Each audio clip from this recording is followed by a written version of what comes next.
Assalamu alaikum and welcome to Perspective.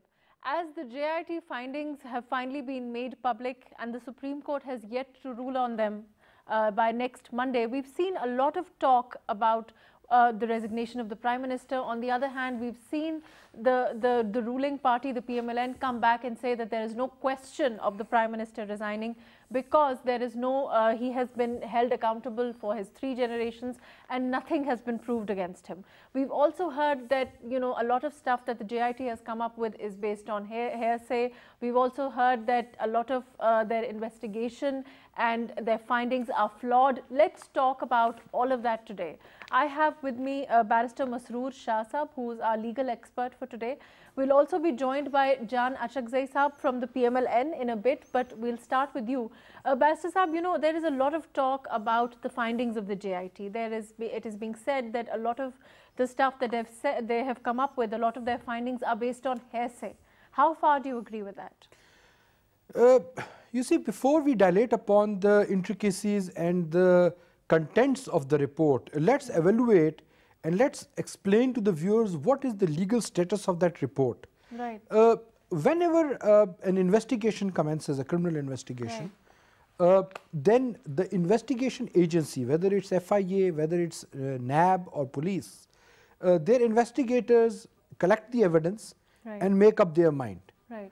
And then based on that report, they determine whether it's a fit case, whether prima facie, in their view, the accused is guilty or not.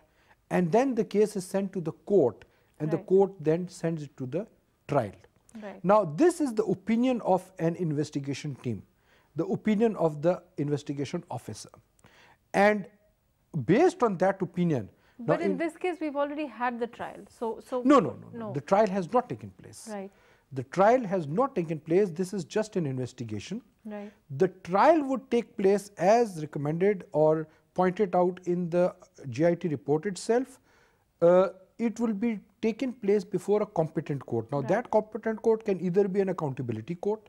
That competent court can right, either be Court of Special Judge Central, like or a sessions court, right, where this trial would commence. Right. And there, the people who are named or against whom the evidence is collected, right, they would have full opportunity not only to question the credibility or the vires of the veracity or the admissibility of the evidence that is being relied upon, but also to question and cross-examine the members of the JIT as well.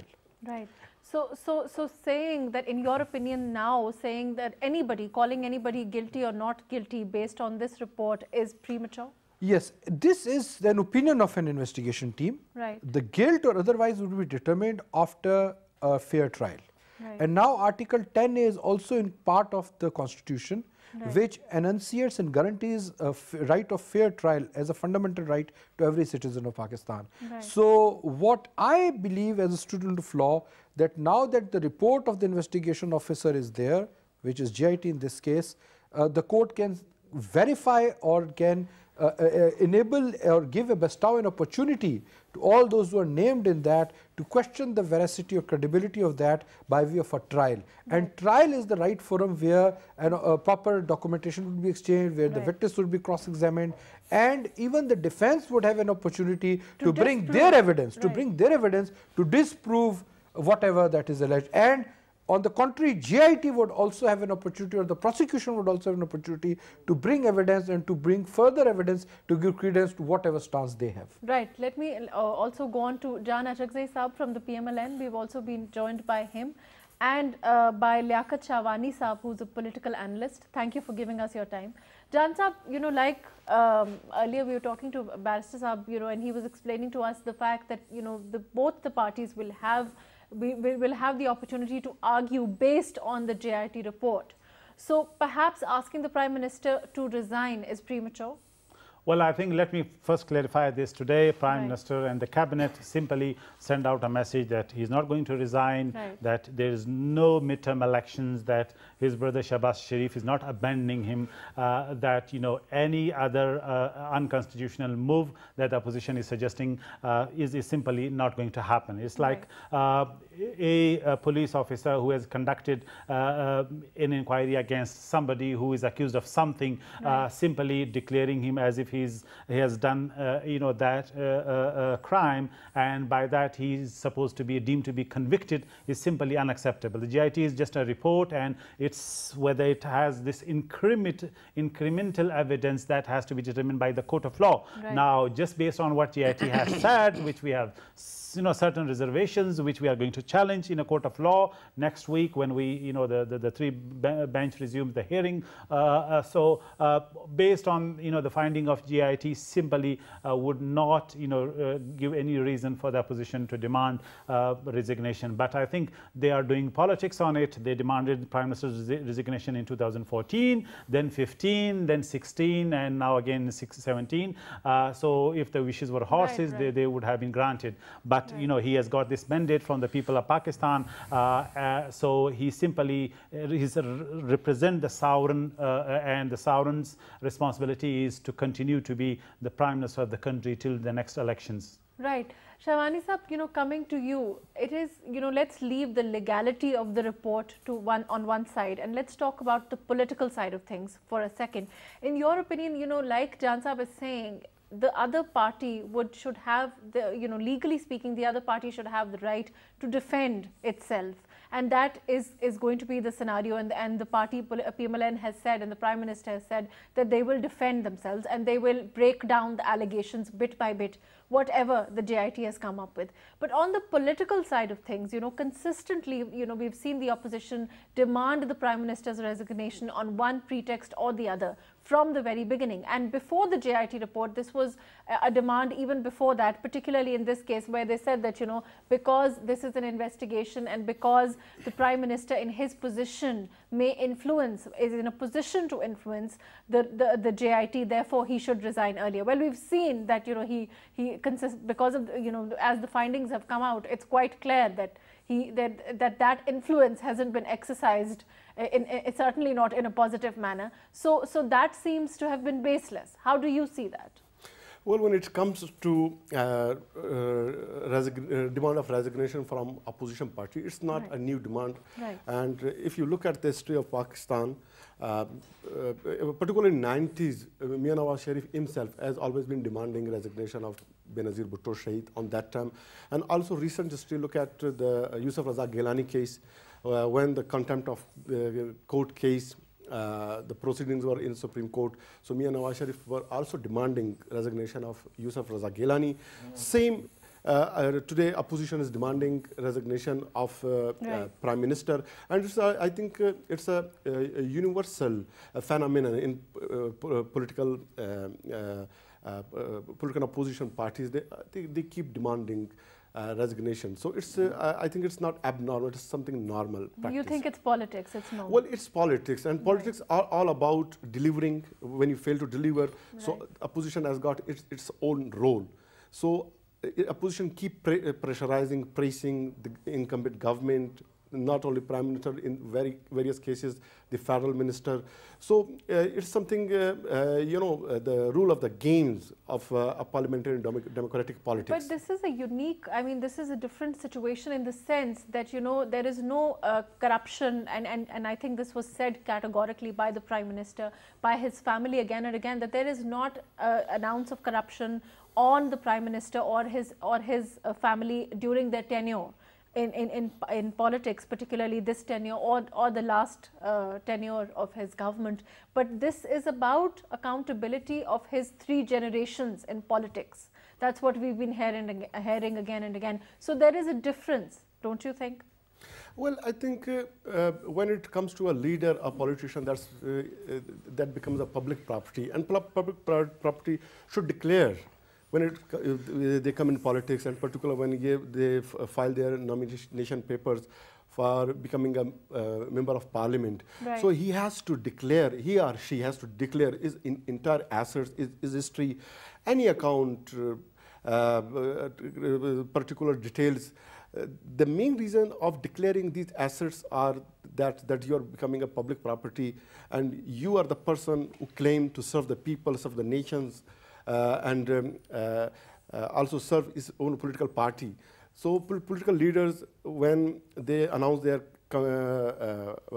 electoral manifestos, so they claim that they are the nation of fathers, father of nation. They're the people not involved in any wrongdoings. So, so they become public icon. So they have to declare their own these assets.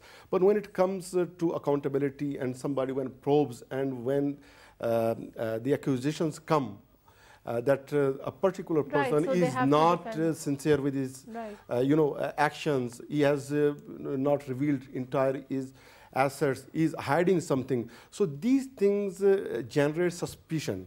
So based on this suspicion, the opposition also demands not only opposition but your own political workers, the people they idealize you, they become suspicious, skeptical.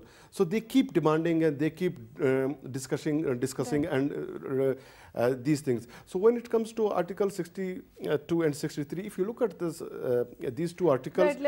Let me come back to that. Bashir Saab, we've been talking about the ambit, for example, the ambit of the investigation.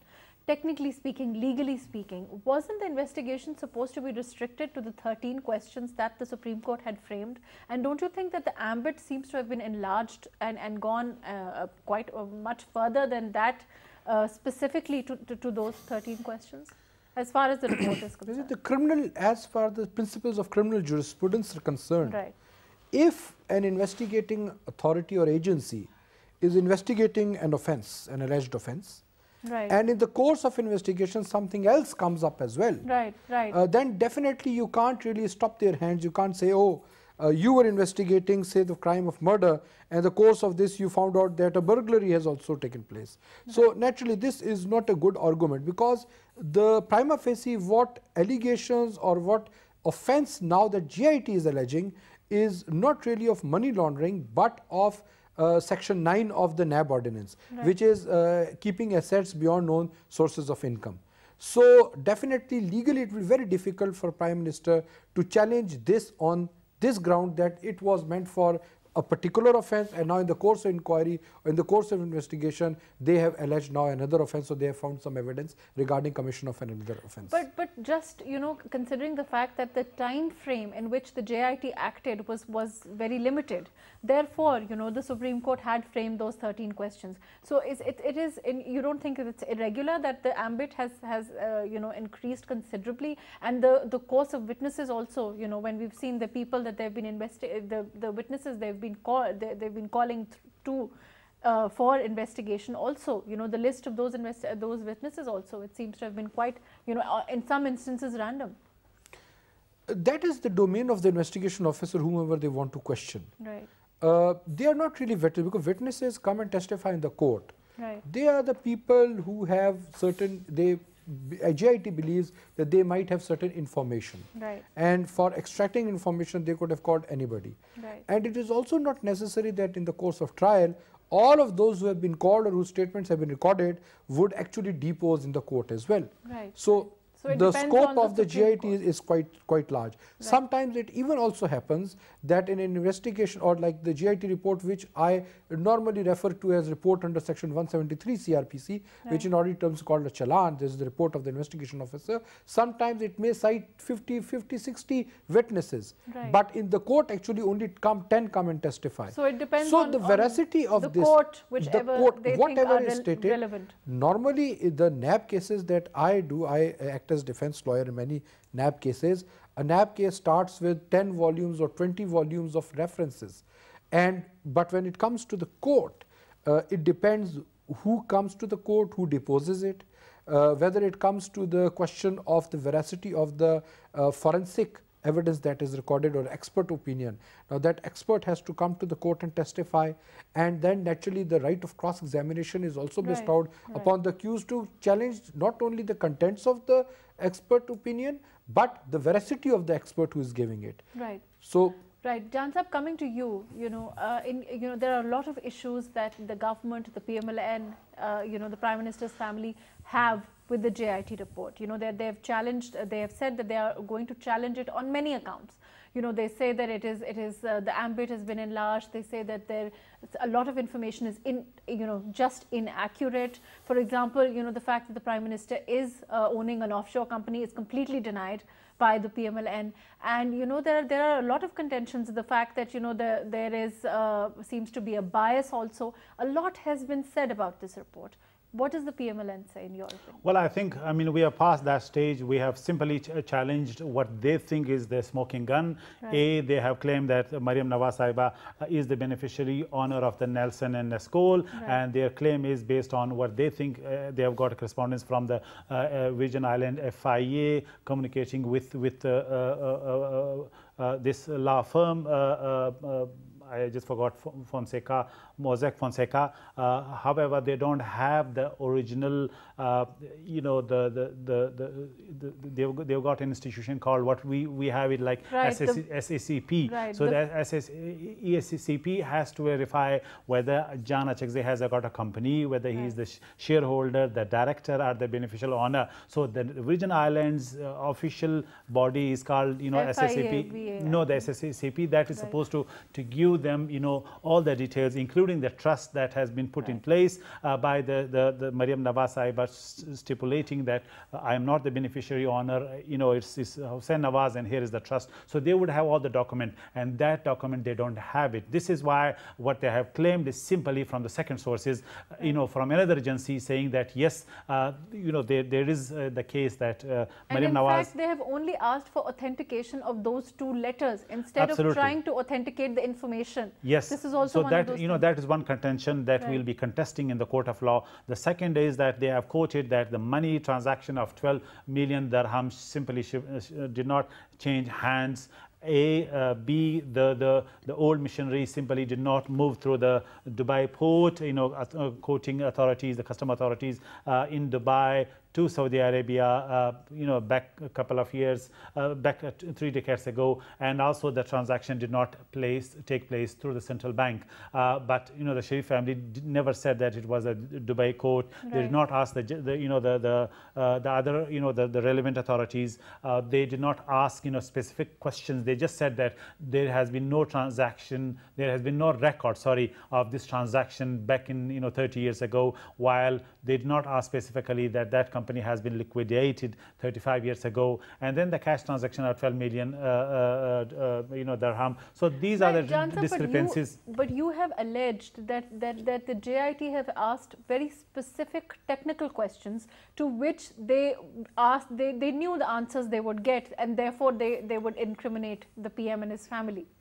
Well, this is why we believe that there is a matter of intention. The intention was not to get to the facts, you know, to challenge the contention of the Sharif family onto the veracity of their facts and their, you know, side of the story. They simply ask certain questions and put in a certain way so that they get a certain answer. Right, absolutely. Exactly. This is why they have made the job of Sharif family now easier to contest on that grounds, because, you know, if for example, whatever the law you are applying it, whether it's an inverse burden of proof, if I say that, okay, this is the money trail that I have it, you know, this is how I bought it in 2006. Now you need to confirm with the authorities that no, it was not 2006. Instead, it was 1980s that you have bought this property, and here is the certificate from the local authorities, you know, the council or whatever, suggesting that the deed has been transferred, blah blah blah. And the same was the case with the Nescol, you know, Nelson and Nescol, that it's Virgin Island Company B that Maryam Nawaz Sahiba is the trustee or owner, and C whether, you know, the deed was in place, and that can only be checked with their SACCP, just the institution that we have it, that oversee the company formation, you know, their directors, their trustees, and all the deeds that are put in place for, you know, ultimate beneficiary of that company. So they don't have that proof to counter, check and challenge the narrative or the story of the Sharif family. This is why we really believe that they did not digged out, they have not done their job properly, regardless of their modus operandi that they had adopted. You know, they have, you know, expanded the scope of the inquiry, while the Supreme Court mandate was to ask for these answers of these 13 questions, and then they went beyond that and they went into Hudaybiyah paper mills and so on and so forth. That debate is is there. I mean, that questions are there to be objected upon. But important thing is that the few facts that they are thinking that is a smoking gun, and for this what they believe is the proof, incriminating proof that they would be they have submitted to the Supreme Court. This is why I think with the hindsight, they have made the job of the Sharif lawyers easier to simply challenge and contest that facts. This is why they are not admitted facts and they are contested facts. This is why making it very difficult for the Supreme Court to come to a certain judgment, because whatever the judgment would come, the Supreme Court has to make sure that there is incremental evidence beyond reasonable doubt, whatever the JIT has put forth, and it's not being contested, then they would be able to go for any adverse judgment. Right. Shamari Saab, in your opinion, what do you make of Javed Hashmi Saab's comments about the JIT report particularly? Well, Javed Hashmi Saab, at once he appears on media, and he reveals something. So if he adds such kind of any information, he was claiming yesterday in his press conference, why he came out on this particular juncture? Why not few days back? Why not few months earlier? So if he had such kind of information and Imran Khan had shared with him, so it's not a quite new course of sharing information with Javed Hashmi, because he has left Imran Khan, I think 2 years before. So it means it's a hold information. So why he was revealing on this juncture? So this is also raises question. Perhaps in the interest of fairness. Well, when he left PTI, when he resigned the party, he came out and appeared before the media. So whatever he had in his heart, he revealed it. So why he was not talking about this new revelation? He was talking yesterday. So I think he also is trying to somehow rescue the Prime Minister, has he tried to do during Dharna period. But that time that works. That worked. But I don't think that is going to work today. So also Javed Hashmi is a senior veteran politician. And he's also has a reputation for honesty and credibility. Yes, he is honesty, but same time he is notorious about leaving his friends, changing the parties, and it's not his third, fourth or fifth party. That seems to be happening on all fronts. We've seen so many people join the PTI also recently from all parties. Let me go to Basta. Basta, let's talk about the fact that the statement of Hudaybiyah paper mill case, the statement of Ishaq Dar Saab, his detailed statement, he has expunged, the expunged statement is now being relied by the JIT. That is technically and legally, there's no bar on that? I mean, it was expunged from the record on whatever technicality or whatever basis. Mahrukh, the point is that instead of dilating upon each and every piece of evidence that is discussed in the JIT report, I mean, we should again, as I reiterated earlier, should look at it that first your viewers have to appreciate the legal value. This is the opinion of an investigation team. Now, these are based on its observation, its collection of evidence, whatever evidence they have collected. Now, the veracity of that has to be tested in a trial. And Supreme Court on Monday, of course, Judge Jahan Jagzi Saab has said that they would raise their objections, but they cannot raise. Supreme Court does not have any mechanism, any modus operandi now to question or to ascertain or gauge the veracity of whatever facts that have been revealed by the JIT. But to send the matter to a trial court, where both the parties, the JIT, or in other words the prosecution, and the Prime Minister and his family would be at par with each other, would be two equal parties, and then a fair trial would take place. And if the Prime Minister and his family believes that JIT report is replete with lacunas, they would get the benefit of doubt. Right, and they would granted, but you know, legally speaking, technically speaking, in your opinion, what does happen in such a situation where there is a, you know, a expunged statement or some record that has been expunged earlier by a trial court it forms the basis of an investigation? Will another trial court again make that, you know, again form that part of the record, or is it expunged? No, that was of course, Ishaq Dar Sahab has of course said that he wants all of that to be made public now. Yeah, Ishaq Dar basically resiled from his statement. Apparently, you're talking about that statement given in the Atak Fort. Right. So he apparently, according to him, his version, he resiled from a statement. Right. Now they say that no, the appeal should have been filed, and the chairman NAB was also called by the Supreme Court. Right. Now again, the facts and circumstances for all those cases have to be studied in detail. Right. That what were the circumstances in which NAB preferred not to file an appeal? Right. That is also a very relevant question. And the thing is that whatever statement that was given, that has no value unless and until Ishaq Dar comes in the witness box and either confirms or denies whatever he has said. Right. Because even if there is an admission in front of a police officer, right. that in itself cannot lead you to conviction unless you come and confirm.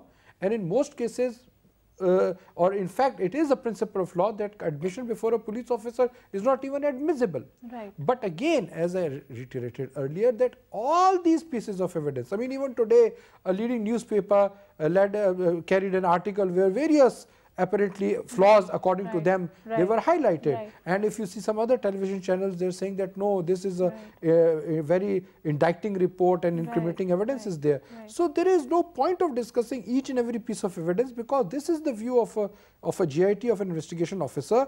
The only option, according to Constitution, the Supreme Court has now on Monday is to declare this report as a reference under NAB ordinance and send the case to NAB court, not the NAB authority, but the NAB court, and let the matter be decided by way of a fair trial. Right, and all of and the trial would be conducted in trial court, of course. In the NAB trial court, right, yes. of course. Jan Sahab, you know, coming on to you, granted, whatever Barrister Sahab is saying, it's the truth. You know, had this been a normal investigation, had this been a normal case, and not involving the Prime Minister, not involving his family in his position, it would perhaps have been, you know, of course, argued, and the report would have been formed, and then their findings would have come up, and then both the parties would have argued. But what we are seeing here is a media trial that is going on side by side.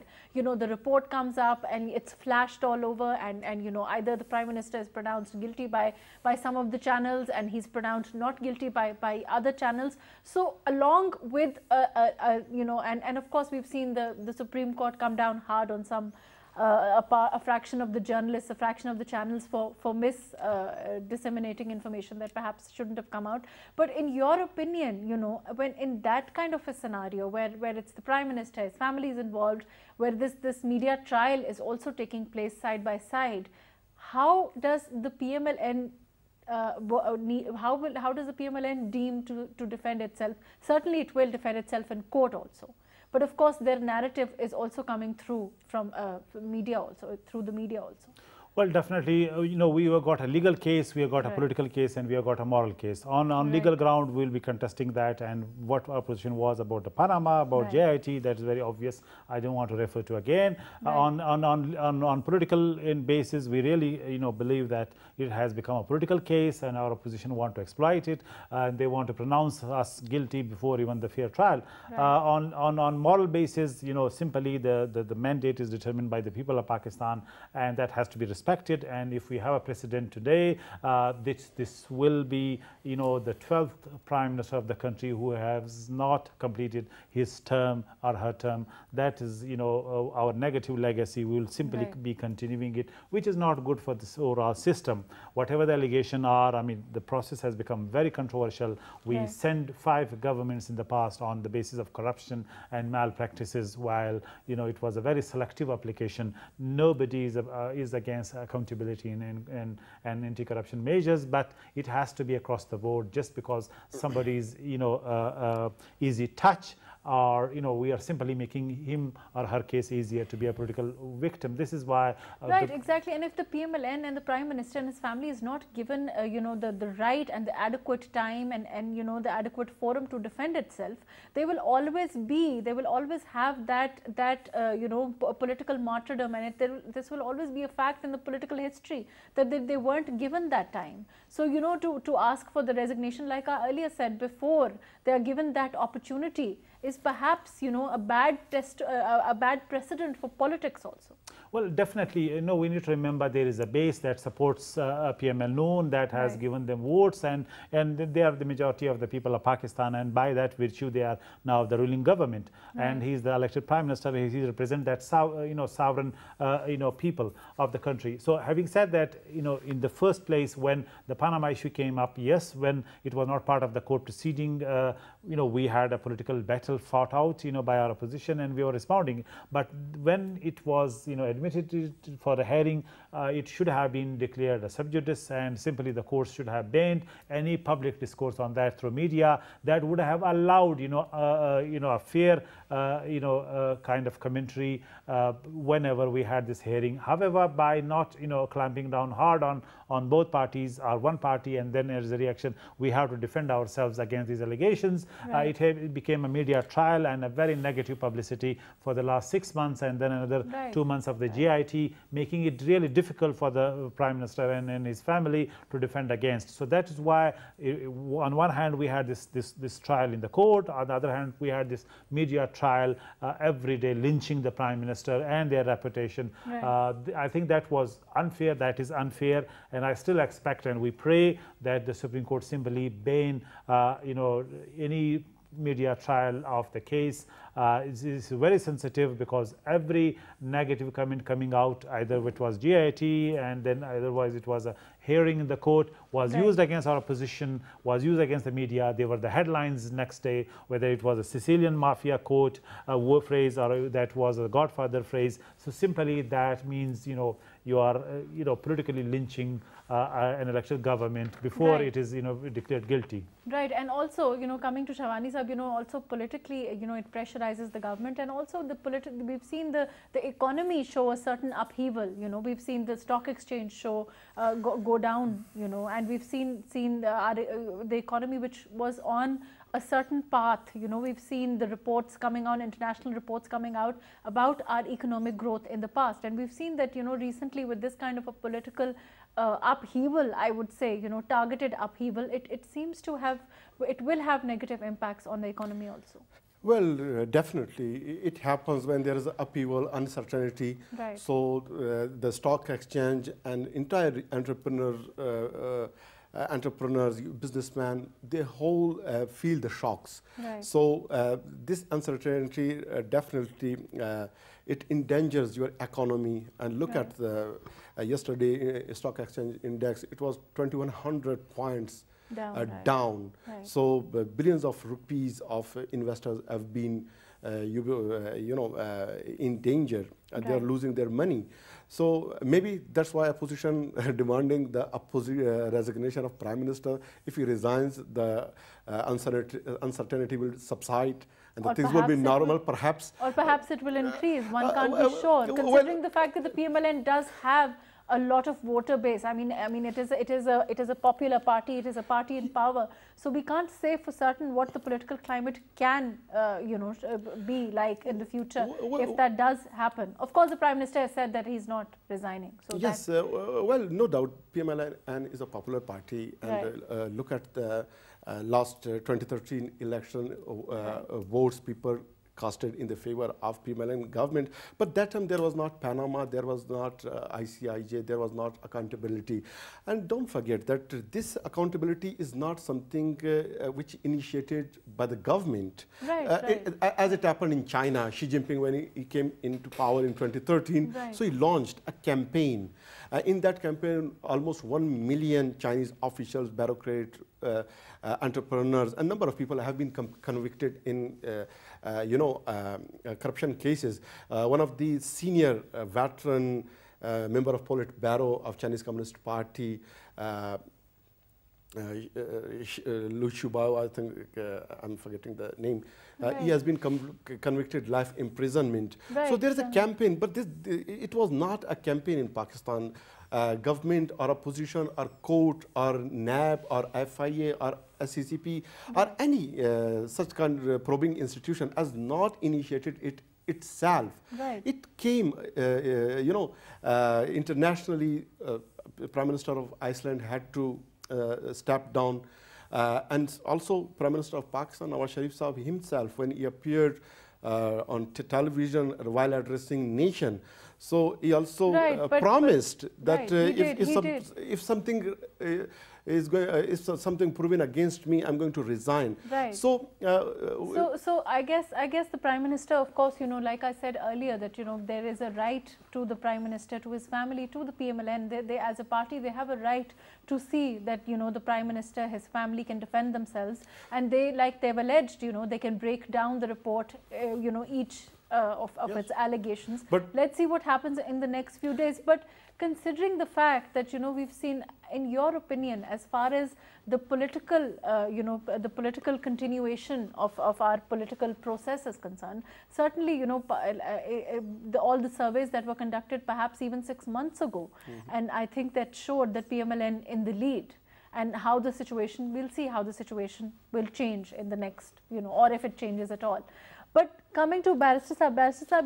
Well, if you allow me to respond one sentence. Yes. PMLN is, passing through that particular circumstances which People's Party had to pass through during the Yusuf Raza Gilani period, when he was facing the contempt of the court case in Supreme Court. Right. So nothing happened. He was disqualified, and he was a new Prime Minister from in-house came into the power. Right. So that's what I'm saying. So that was continuation. So but we haven't seen that. And civil and government, that hasn't, that completed its 5 years. So, right. So same can happen here. Right, it can. But Shawani Saab, that is what I'm saying, that that is not being said enough. And I think Barrister Saab has said that again and again, that the Prime Minister hasn't been convicted. And to equate but he has not been, he has not been deprived of his right to defend himself. Right, which just don't forget. Only Mahrukh, just don't forget. The Supreme Court adjudicates on whatever report. Yes, one liner. Just don't forget that 126 days, same Supreme Court bench has given opportunity to Prime Minister, to other respondents, applicants, right, and they have, they had their counsels, they had their argument, in their defense, they have, spoken their minds and their hearts. Right, but and we must not also forget, and I'll take Barrister Saab's opinion on this, that even after those 126 days, the majority did not find that the Prime Minister should resign. The majority found that they should form a commission. The resignation was not an issue before the Supreme Court. Right, exactly. The issue was that whether there is any prime, because under Article 184(3), no verdict can be given about the guilt or otherwise of any person, because the Supreme Court was not a trial court. So that is why the majority, as far as the majority of the bench was concerned, they sent the matter for fact-finding to the JIT. Now the JIT has found against the Prime Minister, the case would go to the trial, but the question of resignation, the demands of the opposition, they are not based on the basis that whether Prime Minister is guilty or not. Right. The question is something else. Let's change the perspective. Right. Now, apparently, I can see the case going to NAB court anyway, because there is no other mechanism for Supreme Court to ascertain the veracity or to challenge the fact finding that has already been done. Right. Now, how would you feel the elected Prime Minister being an under trial accused in the NAB court, or his family facing the trial? So in order to maintain the dignity of the office of the Prime Minister, in order to keep the dignity of the PMLN as a political party, enjoying majority of the House. Exactly. So they can always come up with a new leader. Personally, I think that the elected Prime Minister of the country, like he earlier said, when he came out and he spoke to the public, his family spoke to the public, they said that they'd submitted themselves to whatever process of investigation, whatever process of accountability anybody wanted to hold them to. And I think by extension, that process of accountability would extend to the NAB courts. If the Prime Minister of a country is willing to get himself investigated by the NAB, and I don't think that as a nation, as a political party, the PMLN, as Pakistanis, we should feel any less proud. Perhaps it is a fact that we should be proud of the fact that the Prime Minister is willing to get himself investigated. Don't you agree, Jansab? Well, I think Prime Minister 7 times said that he is available for accountability. He asked the Supreme Court, he suggested commission, FIA commission, retired judge commission, 3 members commission. Then he said whatever the forum is, he will go, and JIT is submitted to, including his family. Now, after the whole process, he is equally entitled to due process. Due process means, the right to appeal as well, the right to court. So after all this exhaustive, legal process, and if there is any court of law find him guilty, then we will talk about the resignation and the implications for his political office. Unless, until he is, clearly, found guilty, we are not at this stage to ask for any resignation. Yes, aside from political point of view, and then spare me of the morality in this country. I mean, if it was the morality issue, the only thing in this country is so easy. Just ask for something, and you would have aspersions cast all around left, right, and then you would have the issue of the other remedies are very weak. You have got 3 years in a court if you are accused of something wrong, and then you go back and ask for remedy against and some justice. The liberal laws and so these are big issues. Easy. This is why if we have this bar, then every time politician would come up with allegations, you would go through the same thing, and then the Prime Minister would be resigning every now and then just because the morality said. Unfortunately, that's all the time that we have. Thank you for joining us, Barrister Saab. Thank you for being with us, Jan Saab. Thank you for joining us, Shawari Saab. Thank you for giving us your time. As far as a Prime Minister is concerned, as the Prime Minister of Pakistan came out and said that he was willing to surrender himself to accountability when the start of Panama happened.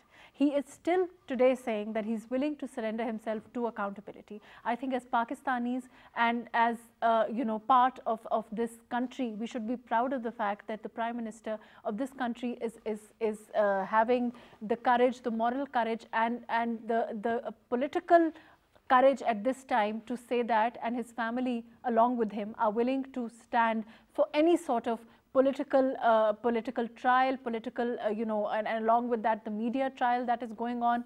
So and at the same time, it's important to appreciate that he has still not gotten that due process of law, that after the SC hears the JIT report on Monday, it is granted that will open up, and both the parties will have the right to prove or disprove the allegations cast by the JIT report. Thank you so much for joining us today on Perspective.